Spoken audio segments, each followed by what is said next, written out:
Mabili ito, scanner tool.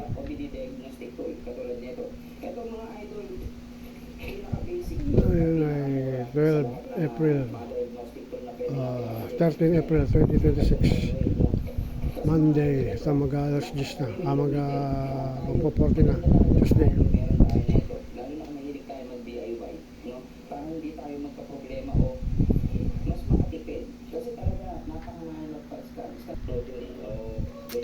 Ayun, check yung mga trouble.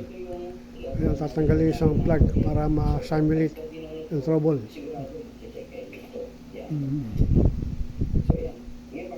So, Toyota BBTI.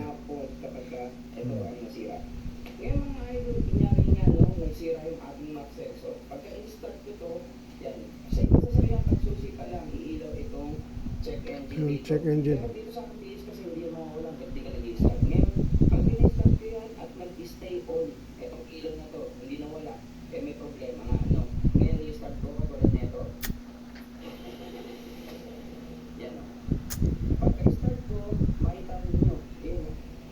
Start, bilo pa. Para may tinanggal kasi yung plug eh. Tinanggal kaya na-detect ng ano.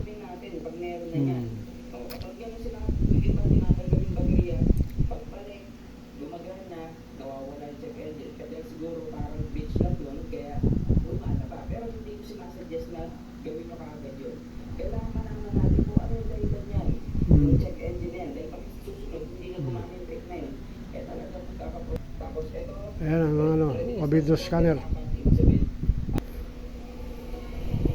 Yun, OBD scanner. Nandito yung ating OBD port, no? Ito Port. OBD, ganyan po ang itsura niyan. Yan yung pinaka-port niya. So, ngayon, kapakain nyo lang dito, silipin nyo. Katulad nito sa aking videos, nandito yung OBD port niya. So, tutusok ko lang ng ganyan at magkakaroon na ng power itong ating module. Yan. O.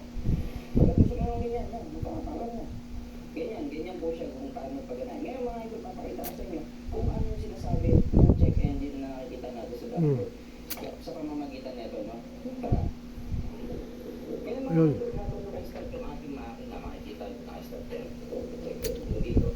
Ngayon ito, di ba nga nakapasok na? Hindi pa natin makikita kung meron Scan. na port dito. Kasi Skip. hindi pa siya connected. Up, down, left, right. Ngayon, sabi natin ay puntahan natin itong diagnose. Ito idol. Ngayon idol, dito touchscreen natin, touchscreen. So, pipiliin nyo ito gamit itong navigation button niya dito.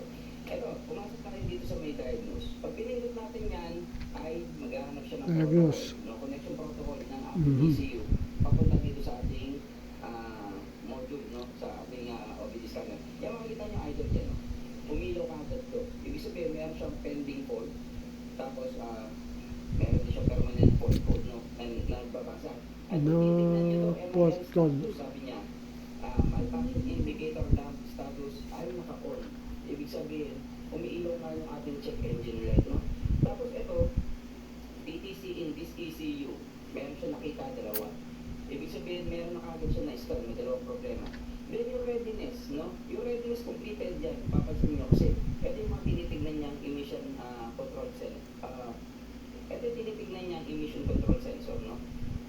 So, yun yung mga sensor na tinitignan niya kung ready na mga diagnose niya. So, OBD toolkit yan. Scanner tool. Ito naman yung mga non-continuous. No? Ibig sabihin, meron itong mga condition pa bago gumana. Section type. Tapos ito, readiness not supported, ibig sabihin, hindi compatible sa ating ECU o hindi niya kayang basahin. Ito, data stream supported. Ibig sabihin, ano nga ba yung mga monitor natin na mga data dito sa ating ECU o yung mga datos hindi na lumabas.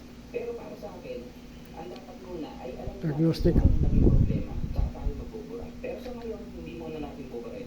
Dahil ipapakita ko rin sa inyo kung ano yung naging epekto nun. Kailangan alamin natin dito sa data stream. Down. No? Ngayon sa data stream, makikita natin kung ano yung mga ginagawa ng ating sensor na pumapasok na information papunta sa ating ECU. Kailangan alamin natin kung ano yung mga nangyari. Okay. So let's say katulad nito, yan o, pinutin natin yung data stream. Katulad nga nung sinabi ko, no, kanina meron yatang 38 siyang kayang tignan na data stream. So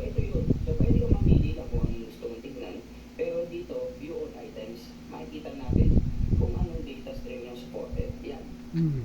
Katulad niya mga idol, yan, basahin nyo na lang. Fuel system.